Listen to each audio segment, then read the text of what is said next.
"Put him down. You're going to collapse." Someone shouted it from the side of the road. But the man didn't stop. Not at mile 10. Not at mile 18. And certainly not at mile 23, when his legs had already begun to shake uncontrollably. His name was Daniel. And on his back was his son, a boy who hadn't walked in over 2 years. The road stretched endlessly ahead of them. Dry, empty, merciless. Every step Daniel took sounded heavier than the last, like his body was slowly breaking under a weight it was never meant to carry. But this wasn't just a journey. It was a promise. A promise he made in a small chapel, in front of a quiet statue of the Virgin Mary, on the night doctors told him there was nothing more they could do. "If you help my son, I will carry him myself." Not for a few steps, not for a symbolic gesture, but for the entire pilgrimage. 24 miles. People thought it was desperation. Some called it madness. Even his own family begged him to stop. But Daniel never explained what he felt that night. Because something happened in that chapel, something he couldn't fully put into words. And now at mile 24, with his body at the edge of collapse, with his son barely conscious on his back, something was about to happen that no one there would ever forget. Before we continue, leave a comment telling us where you're watching from and what time it is there right now. Because stories like this often begin in the quietest places and end in ways no one expects. Daniel had never been the kind of man people noticed. He worked long hours as a construction laborer on the edge of the city, carrying bricks, mixing cement, fixing things no one else wanted to fix. His hands were always rough. His clothes always smelled faintly of dust and sun. But every evening, without fail, he would be home before dark. Not for rest, for his son.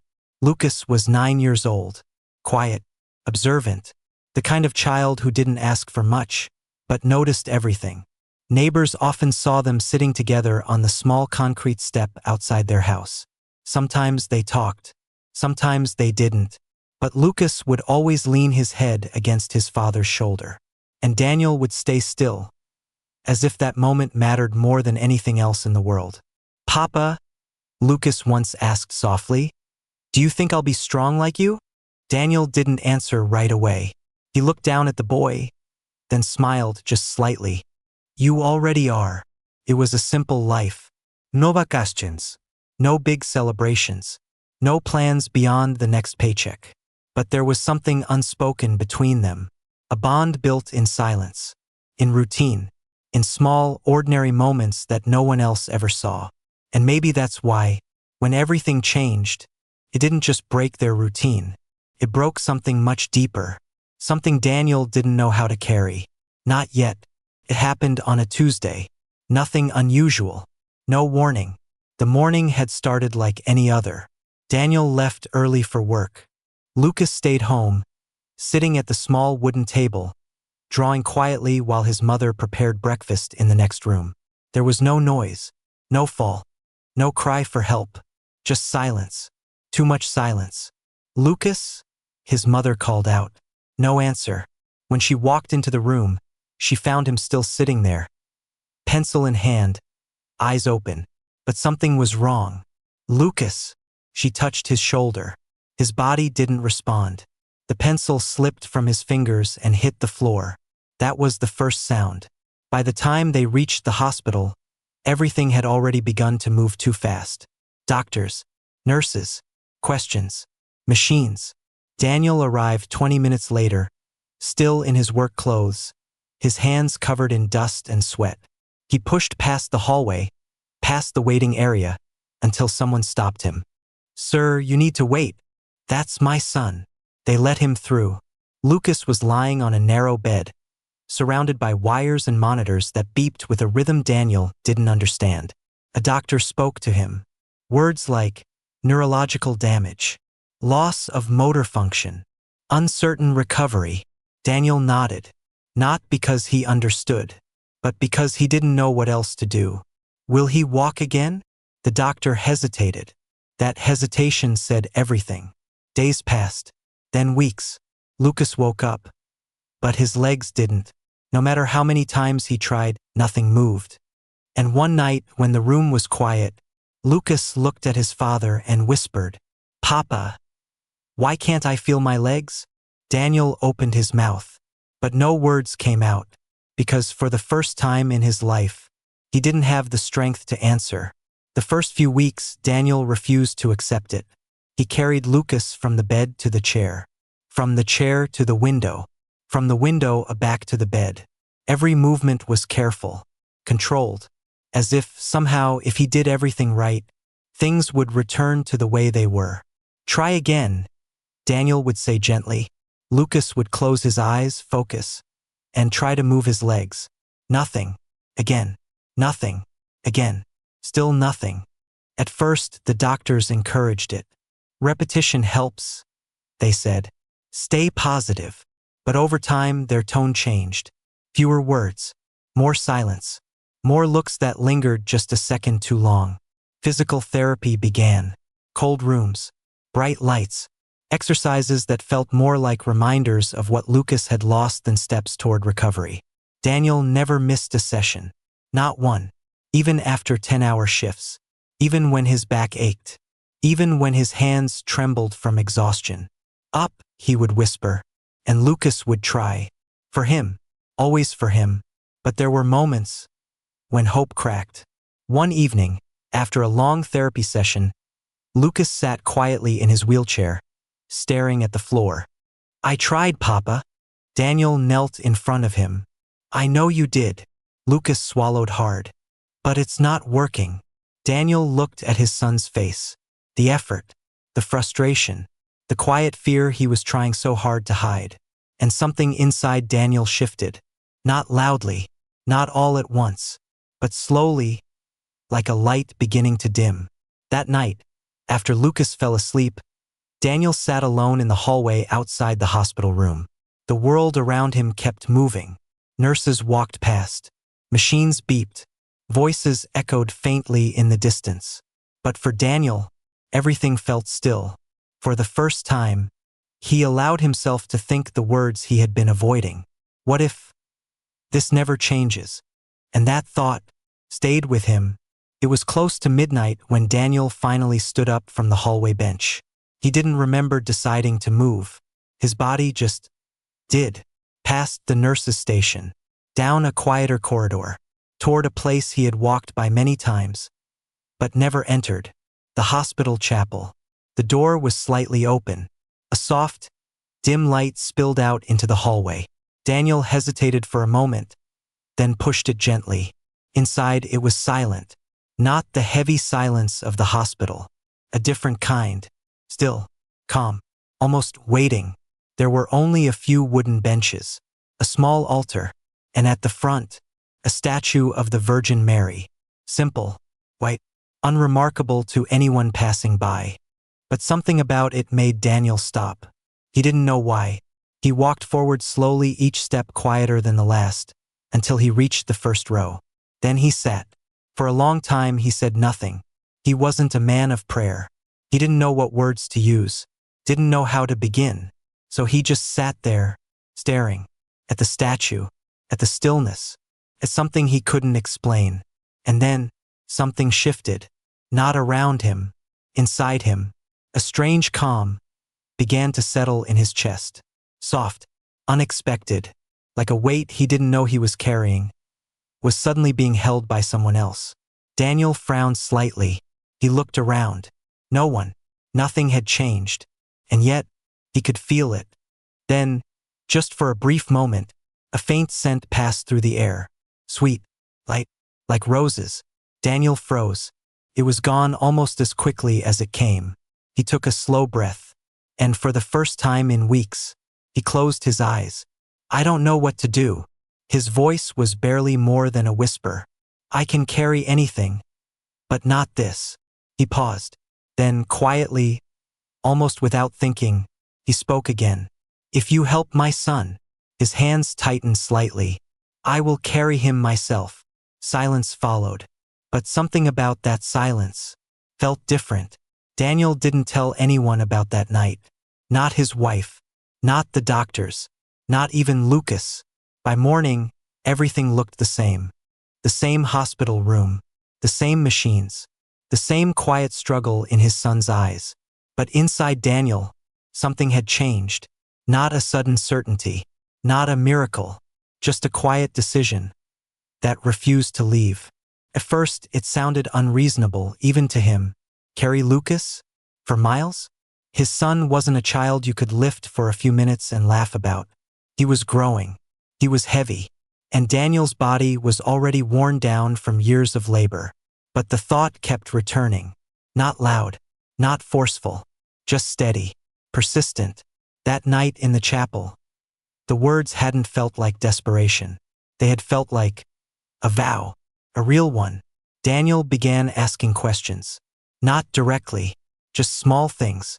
How far is the pilgrimage route to St. Mary's? Do people still walk it? Has anyone ever carried someone? Most people shrugged. Some laughed.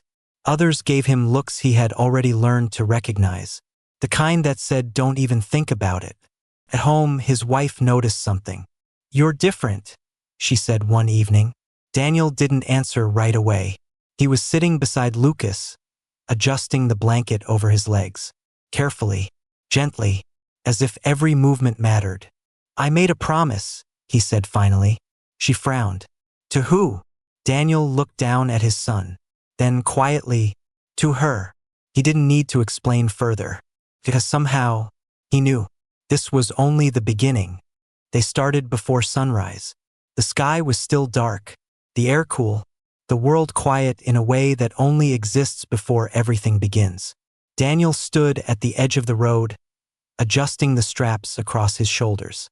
He had spent days preparing, reinforcing an old carrier frame, adding padding where he could, testing the weight again and again, until his body learned how to hold it. Still, nothing could truly prepare him for this. Lucas sat quietly as Daniel knelt in front of him. Ready? Daniel asked softly. The boy nodded. There was no excitement in his eyes, only trust. Daniel helped him into position, lifting him slowly onto his back. Careful not to rush. Careful not to let him feel how heavy this really was. For a moment, Daniel stayed there, crouched, breathing, steadying himself. Then, he stood. The weight settled instantly, deep into his shoulders, down his spine, through his legs. It was heavier than anything he had carried before. But he didn't say a word. Are you okay, Papa? Lucas whispered. Daniel adjusted his grip slightly. I'm good, he said. A small lie, but a necessary one. The road ahead stretched long and empty. 24 miles. No shortcuts. No guarantees. Just a promise, and the strength to begin. Daniel took his first step. Then another, and another. Behind them, the world slowly woke up. But in front of them, there was only the road, and the weight of something far greater than either of them fully understood. By the time the sun rose, Daniel had already begun to feel it. Not pain, not yet, just a slow, creeping weight that settled deeper with every step. The road stretched ahead in long, quiet lines. Fields on both sides, occasional cars passing, slowing down just enough for someone to look. Some stared, some shook their heads. A few rolled down their windows. You need a ride? Daniel didn't stop. Thank you. But no. Mile 3 passed. Then mile 5. That's when his shoulders started to burn. Not sharply, but steadily, like something pressing down from the inside, refusing to lift. Lucas had grown quieter. His arms rested loosely around Daniel's neck. At times, Daniel could feel the boy's breath against his shoulder. Slow, uneven. Are you tired? Daniel asked. A little, Lucas whispered. Daniel adjusted his grip. Tell me if you need to rest. Lucas didn't answer. He just leaned closer. By mile 7, sweat had soaked through Daniel's shirt. The morning air was gone, replaced by heat rising from the road. Each step felt heavier than the last. But something else began to happen. People started noticing. A woman standing by a roadside stall handed him a bottle of water. A man on a motorbike slowed down and rode beside him for a few seconds. You're really doing this? He asked. Daniel nodded. The man didn't say anything else. He just watched, then drove off. By mile 10, the weight was no longer something Daniel carried. It was something he fought. Every step required effort now. Every breath a little shorter. Every movement more deliberate. But he kept going. Not faster, not stronger, just forward. Because turning back was no longer an option. By mile 12, Daniel stopped counting steps. It was easier that way. Numbers made it real, made the distance feel longer, heavier, impossible. So he focused on smaller things. One breath, one step, one more. The road had changed. Less open now, more uneven. Small inclines that barely looked like hills, but felt like mountains under his feet. Lucas hadn't spoken in a while. His weight had shifted slightly, leaning more to one side. Daniel adjusted again, carefully, but the movement sent a sharp pull across his shoulder. He froze, just for a second, then kept going. By mile 15, the pain arrived. Not quietly, not slowly. It hit all at once. His shoulders burned. His lower back throbbed. His legs felt unstable, like they no longer fully belonged to him. He stumbled once, caught himself, then kept walking. Papa. Lucas's voice was faint. Daniel turned his head slightly. I'm here. Maybe we should stop. The words were soft, careful, but they landed heavier than anything Daniel was carrying. He didn't answer right away. He just kept walking. A few more steps. Then finally, we're okay. Another small lie. This time harder to say. Lucas didn't argue. He just went quiet again. And that silence was worse than anything, because Daniel knew his son wasn't just tired. He was losing hope. And somewhere between the heat, the pain, and the endless road ahead, Daniel felt it too. Not fully, not yet, but close enough to make him wonder, how much farther can I really go? By mile 18, Daniel's world had narrowed. No more passing cars, no more voices, just the sound of his own breathing, rough, uneven, and the weight on his back. Every step now felt delayed, like his body needed time to remember how to move. Lift, step, hold, repeat. The sun was higher, hotter. The road ahead shimmered slightly, bending in the distance. Lucas hadn't spoken for a long time. His head rested against Daniel's shoulder, lighter than before, but not in a good way. Lucas, Daniel whispered. No answer. He adjusted his grip. Hey, stay with me, okay? Faint breath, but no words. Something tightened inside Daniel's chest. Not fear, not panic, something deeper. By mile 20, his legs began to shake. Not visibly at first, just small tremors beneath each step. Then stronger, more noticeable. He slowed down, not by choice, because his body forced him to. I can't. The words slipped out before he could stop them. Barely audible. I can't do this. For the first time, Daniel stopped. He stood there in the middle of the road, shoulders slumped, breath shallow, hands trembling as they held onto his son. The silence around him felt different now. Heavier, empty. He closed his eyes, and without realizing it, he spoke. Not out loud, not clearly, just a thought barely formed. I tried. The words echoed somewhere inside him. I really tried. His grip loosened slightly, just for a moment, just enough to feel how close he was to letting go. And in that moment, something inside Daniel broke. Not loudly, not all at once, but enough to make the next step feel impossible. Daniel didn't remember starting again. One moment he was standing still, the next, he was moving, slowly, unsteadily, but forward. Mile 21 passed, then mile 22. Each step now felt like it came from somewhere deeper than muscle, deeper than strength, like his body had already given up, but something else hadn't. Lucas's weight felt different, not lighter, just distant, as if Daniel was carrying more than just his son. The road was almost empty now. No cars, no voices, just heat and silence. And then came again, faint at first. So faint Daniel almost ignored it.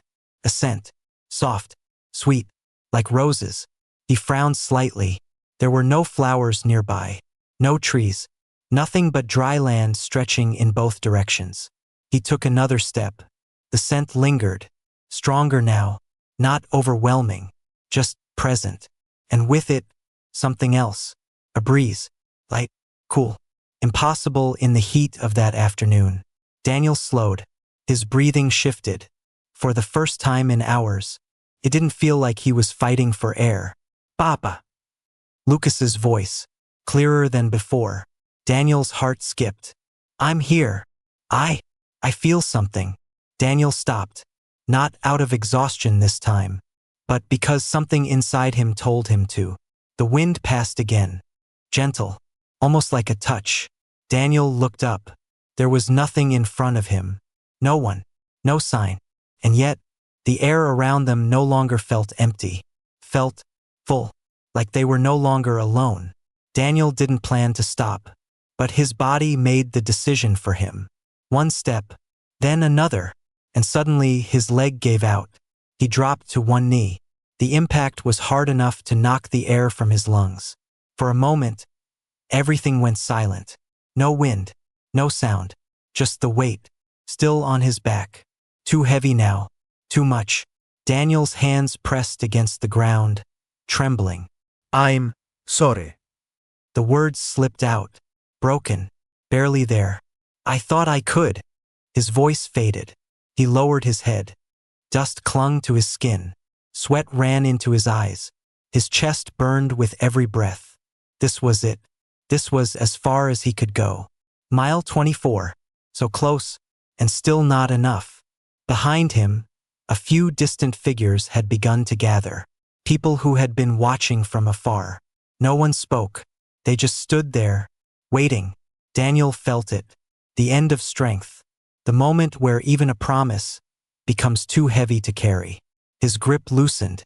Slowly, carefully, he began to lower Lucas from his back. I'm sorry. And then, Papa. Daniel froze. The voice was different. Not weak, not fading. Clear, steady. Daniel turned his head slightly. Lucas. I can feel it. Daniel's breath caught. What? My legs. The world seemed to pause. Papa, I feel my legs. Daniel didn't move, didn't breathe, didn't understand. And then, Lucas shifted. Not much, just enough. His foot touched the ground, then pressed. Slowly, carefully, as if testing something new, something forgotten. Daniel's hands shook. No, no. But Lucas was already moving. His other foot followed. Unstable, uncertain, but real. He stood. For the first time in over 2 years. The air around them felt charged, silent, but full. No one moved. No one spoke. They just watched. As the boy who couldn't walk took one step forward, and then another, toward his father. Daniel stared at him, eyes wide, tears already falling before he even realized it. Because in that moment, at mile 24, the weight he had carried all this way was no longer his to bear. First, no one moved. Not Daniel. Not the people standing at a distance. Not even Lucas. It was as if the moment itself needed time to be believed. Then the silence broke. A woman covered her mouth. A man took a step forward, then stopped halfway. Someone whispered, "Did you see that?" Daniel didn't hear any of it. He was still on his knees, staring. "Lucas." His voice shook. "Walk to me." The boy hesitated, not out of fear, but out of unfamiliarity, like learning something all over again. Then, one step, careful, unsteady, but real. Then another, closer, closer, until he was right in front of his father. Daniel reached out with trembling hands. Not to help, but to touch, as if he needed to be sure. "You're standing." Lucas nodded. Tears filled his eyes. "I told you, I felt something." Daniel pulled him into his arms, tightly, as if letting go would make it disappear. Around them, people had begun to gather. Phones came out. Voices rose. Questions filled the air. What happened? How is this possible? Was he really? But Daniel didn't answer. He couldn't, because there was nothing he could say that would explain what they had just witnessed. Later, at the hospital, doctors ran tests, again and again. Results came back the same. No clear explanation, no medical reason, no logical cause. Only one conclusion they wouldn't say out loud. Something had changed, in a way they could measure, but not understand. In the weeks that followed, life didn't return to what it was before. It became something else, quieter, deeper. Lucas learned to walk again. Not all at once, not perfectly, but each step carried a kind of wonder, as if he knew exactly what it meant to move. Daniel never spoke much about Mile 24. Not to reporters, not to the people who came asking, not even to those who had been there. When they asked, he would only say, "I made a promise," and that was enough. But something in him had changed. He still worked, still woke up early, still carried weight, but not in the same way. On Sundays, he began going to the chapel. The same one, the same quiet place. He would sit in the front row, not asking for anything, not explaining anything, just being there. Sometimes Lucas would sit beside him. Sometimes they said nothing. But every now and then, Daniel would notice it again. That faint scent, soft, like roses. And in that quiet moment, he no longer questioned it, because he already knew.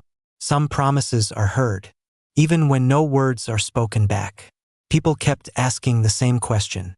Do you believe it was a miracle? Daniel never answered right away.